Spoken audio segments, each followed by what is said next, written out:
Keep us rolling whenever you're ready. All right. Well, greetings from FDA. I'd like to talk to you about FDA's 21st Century Initiative for Quality, Pharmaceutical Quality.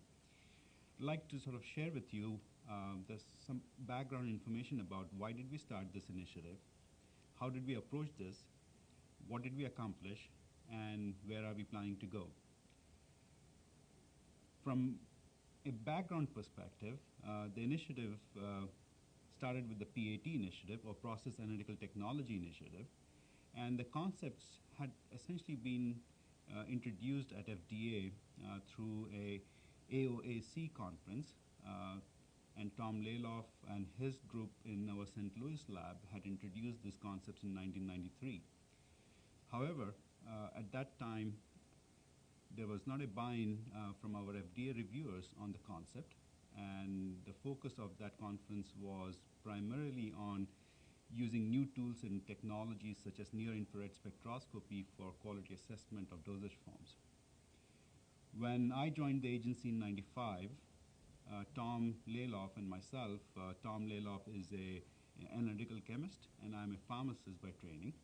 We got together, started discussing this, and discussed this for a number of years before we proposed in 2000 the concepts that became the Process Analytical Technology Initiative. However, in the year 2000, again, there was not much support for introduction of new technologies such as near-infrared spectroscopy and for moving towards process control as opposed to in-process testing. And it just happened by chance that I met a person called G.K. Raju from MIT at a pharma meeting, and he was sharing information about the current state of efficiency in pharmaceutical manufacturing. And essentially, that information galvanized our goal of bringing the PAT concepts forward. And in July of 2001, we introduced the topic to our Advisory Committee for Pharmaceutical Science, in the need for improvement, continuous improvement, as well as improved efficiency in pharmaceutical manufacturing. Having received their endorsement, we took this to the FDA Science Board and called the topic Emerging Science Issues in Pharmaceutical Manufacturing. On November 16th, 2001, we organized a discussion at the FDA Science Board and invited several key leaders from industry and set the stage for the Process Analytical Technology Initiative. The people we invited to speak were G.K. Raju from MIT, Doug Dean and Francis Britton from PricewaterhouseCoopers. Now they are with IBM Business Consulting, Norman Winskill and Steve Hammond from Pfizer, and Dr. Woodcock herself, and who is our center director at that time, and I gave a perspective on the current state of pharmaceutical manufacturing. Dr. Raju's analysis of current state of efficiency in pharmaceutical manufacturing, followed by that of Doug Dean's presentation, really had profound effect on the science board, as well as Pfizer coming and saying that they have adopted a policy of don't use and don't tell with respect to new technology, really set the stage up for moving forward very quickly with the PAT initiative. At that time, within FDA, we actually had a tough time believing the state of efficiency in pharmaceutical manufacturing. For example, it was very difficult for us to understand how can the efficiency levels be so low, as well as that it takes about 90 days or 60 to 90 days to manufacture and release a batch of tablets when the process time was probably one shift. And the concern industry expressed with Pfizer's talk on don't use and don't tell approach to new technology really set the stage for moving forward quickly. At the next Science Board meeting, we had a landmark presentation again from one of the leaders from industry. Ray Scherger from GlaxoSmithKline came and talked about the current state of affairs from his perspective and engineering perspective. That is, the quality by design aspects are not well founded, as well as cost of manufacturing far exceeds that of R&D. And the key challenges are not technological or scientific challenges, but cultural, historical, and aspects of organizational barriers, which were the challenge.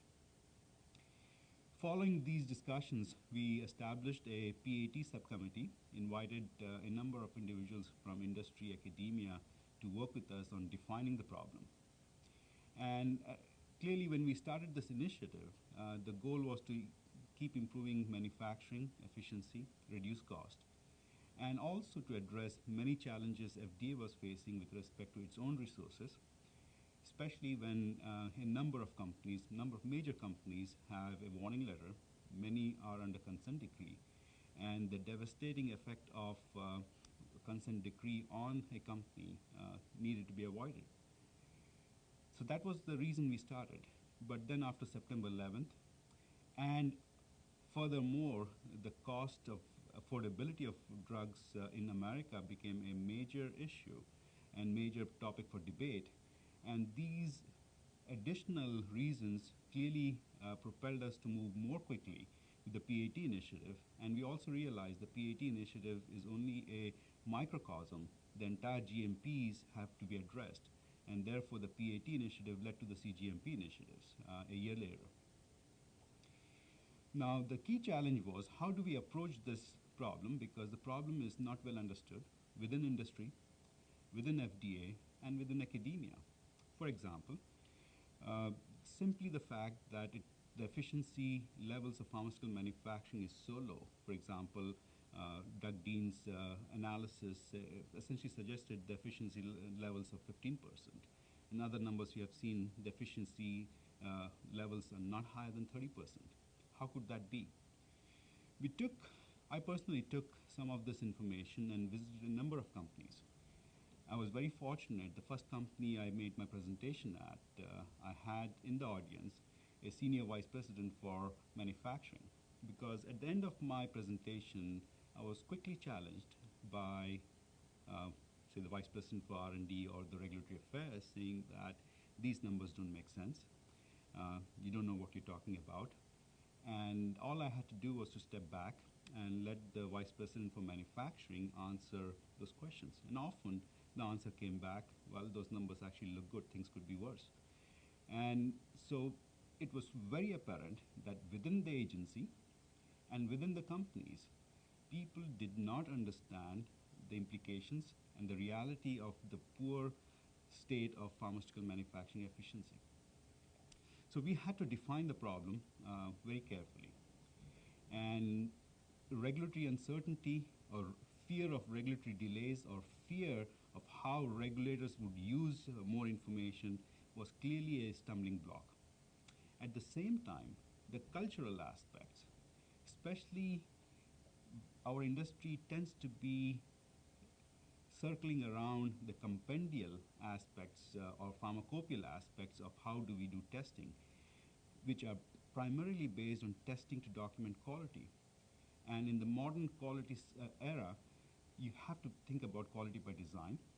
You have to think about understanding your processes, and you have to think about predicting your processes to a degree that end product testing is essentially a redundant aspect of quality assessment. So we had to bring a systems perspective to bear on our initiative, and we borrowed heavily from the leaders of quality such as Deming, Juran, and so forth, and defined a desired state for pharmaceutical manufacturing in the 21st century. And the desired state focused straight on efficiency and process understanding. And based on that, we essentially defined incentives for companies that understand their processes and are able to demonstrate that level of understanding should get benefit in terms of regulatory relief. So that was the basis of moving forward with those companies that are willing to move forward. And we clearly articulated the challenges for continuous improvement and innovation in pharmaceutical manufacturing. And our analysis was recently published. It's on our website in a paper entitled Innovation and Continuous Improvement in Pharmaceutical Manufacturing. In that paper, we argued that innovation and continuous improvement is not feasible or is not facilitated by the current approach to regulatory aspect. And therefore, significant change in our structure and our function, as well as significant change in company's structure and function, might be necessary to move forward. As we move forward on this, we put a guidance document together, Process Analytical Technology, or PAT, for innovative manufacturing, product development, and quality assurance, which is finalized now. The final guidance is published in September 2004. Now, this guidance is very different from other typical regulatory guidances. It is a framework guidance. What I mean by framework is that it does not tell you how to do or how to innovate. That is the responsibility of a company. That's the responsibility of the scientists and engineers within a company, and not that of FDA. And it provides a means to reduce regulatory uncertainty and provides a systems approach to CMC review and inspection through our PAT team approach. The companies have to use this guidance as an opportunity to innovate, to improve their efficiency, but it's not a requirement. You have the flexibility to do so as it applies to your products, to your company situation, and so forth. So this is an opportunity, not a requirement. But it is an opportunity not only for improving efficiency, but also reducing your risk from a regulatory sense. Because in the GMP initiative, we have moved forward very quickly to say that companies that understand their processes are able to control and mitigate risk of poor quality would be treated differently in terms of regulatory requirements, not only the post-approval supplements, but also from an inspectional perspective. So companies that are categorized as low risk will have regulatory relief. Companies that do not will have the same level of regulatory scrutiny or maybe higher. So that was the basic principle how we move forward on this. And we have accomplished quite a bit. And if you look at the announcements in September 2004, we issued over 18 documents, several final guidances, PAT guidance, aseptic manufacturing guidance, and other guidances. One in particular is a quality system approach to CGMP inspections. And this is profound. Although it does not introduce any new concepts, but it positions the current regulations in the context of quality system. One of the hurdles that we upfront saw for innovation and continuous improvement was CFR Part 11. And we have taken steps to alleviate those concerns through our guidance. We will work towards changing the regulations there, but that will take time. But the guidance will be able to provide means to move forward very quickly. So in many aspects, we have accomplished quite a bit, and the paradigm is shifting within the agency. We are working together, reducing the turf issues or organizational barriers between CMC review and CGMP inspection. We are ensuring that scientific assessment is number one, followed by if there are disputes associated with scientific understanding, then those disputes are managed correctly through a dispute resolution process, and many, many aspects which are important. One such aspect is changing the definition of process validation. We issued a compliance policy guide to that effect, which changes the traditional way of looking at process validation to be the 3 batches. But now it brings a more focus on process understanding and control philosophy. And within the PAT guidance, for example, you don't think about process validation in the traditional way. You think about process control and controlling a process through validated controls. That provides a wonderful opportunity to look at process validation in a modular way and more engineering sense, and to actually bring it towards a process control strategy. And I think that is a major shift. This policy, the PAT guidance, and others that we are working in the international arena, the pharmaceutical development report, ICHQ8, risk assessment, risk management, ICHQ9, and hopefully that a new guidance in ICH that might start would be ICHQ10, which will focus on continuous improvement and change control. As we move forward, we hope that the number of supplements needed for making changes and improvements in manufacturing after approval would essentially reduce to an extent that we have a one-cycle CMC review process. We are changing our CMC review function dramatically in our Office of New Drug Chemistry. Office of New Drug Chemistry will bring a team approach to CMC review function, which will bring the expertise of chemists, industrial pharmacists, and engineers to bear on a quality assessment, not a checklist mentality, but a more quality assessment that focuses on intended use, provides benefit for companies that are willing to share more information, do the right thing in bringing quality by design principles, and also move towards real-time release. So all of this would be possible for those companies that understand their manufacturing processes, understand their products, and are focused on quality by design principles. So as we think about what we have been able to accomplish in the last 3.5 years or 4 years, it has been significant. The mindset within the agency has changed. Although there are pockets such as generic drugs which will take more time to move forward in this arena, but they also are moving quickly.